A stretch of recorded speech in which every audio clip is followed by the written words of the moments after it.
membawa kambing ke padang pulai, melihat unta di tengah gurun. Sebelum presentasi kami mulai, izinkan kami menyampaikan pantun. Kerukunan hendaklah kita jaga.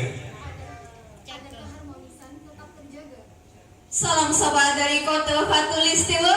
Assalamualaikum warahmatullahi wabarakatuh. Kota Jakarta sungguhlah menawan.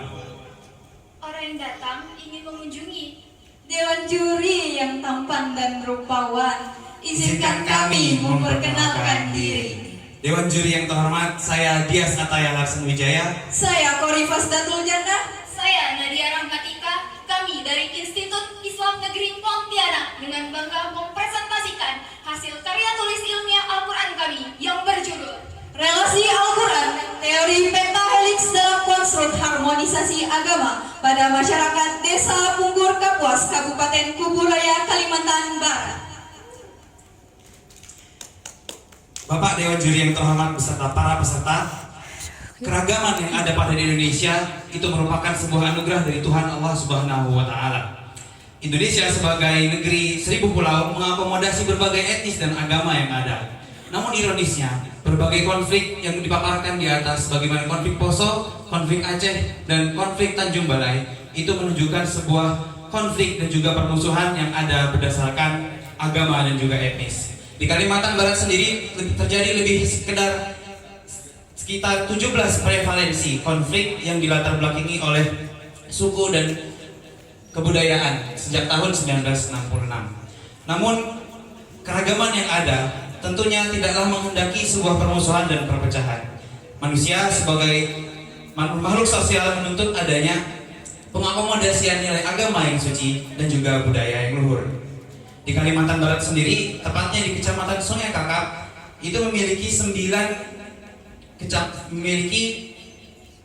16 desa, dan di Kecamatan Sungai Kakap ini kami mengambil eliminasi bahwa hanya terdapat 6 desa yang memiliki komposisi masyarakat dan keragaman yang lengkap dari agama dan sukunya. Oleh karena itu kami memilih Desa Punggur Kapuas sebagai objek penelitian. Menariknya, Desa Punggur Kapuas ini memiliki mayoritas yang muslim, tapi juga dari aparat desanya itu terdiri dari Katolik, Kristen, dan juga Hindu. Artinya tidak ada dominasi dalam pemilihan otoritas dan pemerintahan. Contohnya saja pada Januari lalu mereka mengadakan event MTQ di tahun 2023 yang dimana panitianya itu terdiri dari agama Kristen, Katolik, Hindu, dan juga Islam. Namun kerjasama ini hanya berbatas pada batas formal dan tidak menyentuh ranah spiritual. Karenanya kami dari realitas tersebut mengeksplorasi 3 ayat Al-Quran. Yang pertama Quran Surah Al-Hujurat ayat 13 yang berbunyi, Ya ayuhan nasu inna khalaqnakum min zakarin wa unsa wa ja'alnakum syu'uban wa qabaila lita'arafu. Ayat ini memiliki konteks keragaman sosial dan menuntut manusia untuk saling mengenal, berbangsa, berbudaya, dan beragama.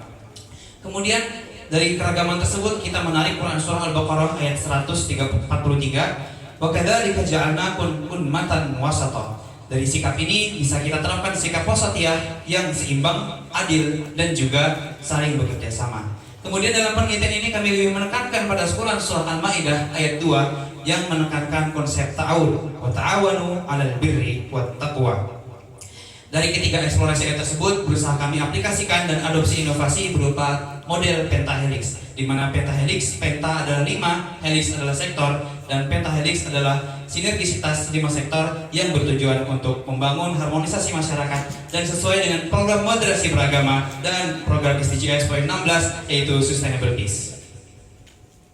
Baik, Dewan hadirin, Dewan juri yang terhormat, berdasarkan latar belakang masalah yang telah dipaparkan oleh rekan kami, maka rumusan masalah dalam penelitian ini mencakup 3 hal. Yang pertama, bagaimana potret keragaman di Desa Punggur Kapuas. Yang kedua, bagaimana keragaman dan kerjasama lintas iman dalam perspektif Al-Quran. Dan yang ketiga, bagaimana analisis teori pentahelix dalam upaya konstruk harmonisasi masyarakat Desa Punggur Kapuas. Adapun tujuan dan manfaat dalam penelitian kami yaitu yang pertama, mengetahui potret keragaman di Desa Punggur Kapuas. Yang kedua, mendeskripsikan keragaman dan kerjasama lintas iman dalam perspektif Al-Quran. Dan yang ketiga, mengetahui dampak yang dihasilkan dari teori pentahelix dalam konstruk harmonisasi masyarakat Desa Punggur Kapuas. Dewan juri yang budiman, beranjak ke pembahasan selanjutnya adalah kajian pustaka. Berdasarkan penelitian-penelitian terdahulu yang telah dikaji, kami membagi menjadi dua konsep, yaitu konsep moderasi beragama dan konsep pentahelix. Pada moderasi beragama, kami memilih dua penelitian terdahulu, yaitu penelitian Wajidi Sayadi pada tahun 2012, yaitu tentang peran penting pemerintahan dalam merawat keragaman dan indikator keharmonisan masyarakat. Kemudian penelitian yang kedua yang telah dilakukan oleh Malik dan Busro tentang relasi peran pemerintahan dalam membentuk struktur organisasi, struktur keberagaman. Selanjutnya pentahelix. Pentahelix adalah kolaborasi antara 5 aktor yang saling bersinergi. Untuk itu, ada pun penelitian terdahulu yang telah dilakukan oleh Kusnia pada tahun 2020 tentang penerapan teori pentahelix pada sektor pariwisata. Selanjutnya, penelitian yang dilakukan oleh Dani Ramu dan Supriyotno pada tahun 2021 tentang analisis dan efektivitas teori pentahelix pada sektor wisata Seigohong.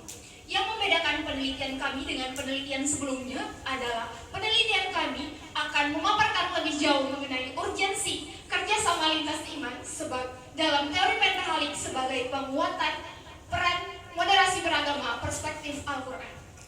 Selanjutnya adalah metode dan jenis penelitian yang kami lakukan adalah jenis penelitian kualitatif yang berdasarkan library research dan field research. Kemudian adalah metode deskriptif dan triangulasi. Yang selanjutnya adalah informan yang kami jadikan objek penelitian adalah sebagai tokoh dan masyarakat Desa Punggur Kapuas yang dilakukan pada 10 sampai 15 Mei 2023. Selanjutnya adalah proses pengumpulan data dari studi literatur, wawancara, observasi, dan dokumentasi. Dan yang terakhir adalah proses analisis data berupa analisis data secara induktif, kemudian eksplorasi ayat Al-Quran, dan dibawa kepada analisis tafsir. Yang terakhir adalah analisis teori pentahelix. Berdasarkan hasil penelitian yang telah kami lakukan dan untuk menjawab rumusan masalah, maka kami membagi menjadi 3 sub pembahasan. Yang pertama, potret keragaman di Desa Punggur Kapuas. Yang kedua, keragaman dan kerjasama lintas iman perspektif Al-Quran. Dan yang ketiga adalah analisis teori pentahelix dalam konstruk harmonisasi masyarakat Desa Punggur Kapuas. Next. Pembahasan pertama, potret keragaman di Desa Punggur Kapuas. Seperti yang sudah disinggung pada latar belakang tadi, bahwa desa ini merupakan desa yang unik. Mengapa unik? Karena dalam Desa Punggur Kapuas ini ternyata terdapat 6 agama yang diakui di Indonesia dan terdapat 14 suku atau etnis di dalamnya, mulai dari suku asli Kalimantan Barat sampai pada suku pendatang. Dan yang menarik adalah terdapat suku Dayak Jawa. Hadirin sekalian, berdasarkan data keragaman ini, terlihatlah keragaman yang terdapat di Desa Punggur Kapuas. Dan nyatanya sensitivitas atas pluralitas itu tidak terjadi di desa ini. Mereka sangat membaur satu sama lain, terbukti dari acara FTQ yang pernah dilaksanakan. Kepanitiaannya terdiri dari panitia yang beragama Islam, Kristen, Hindu, Katolik, Buddha, dan Konghucu.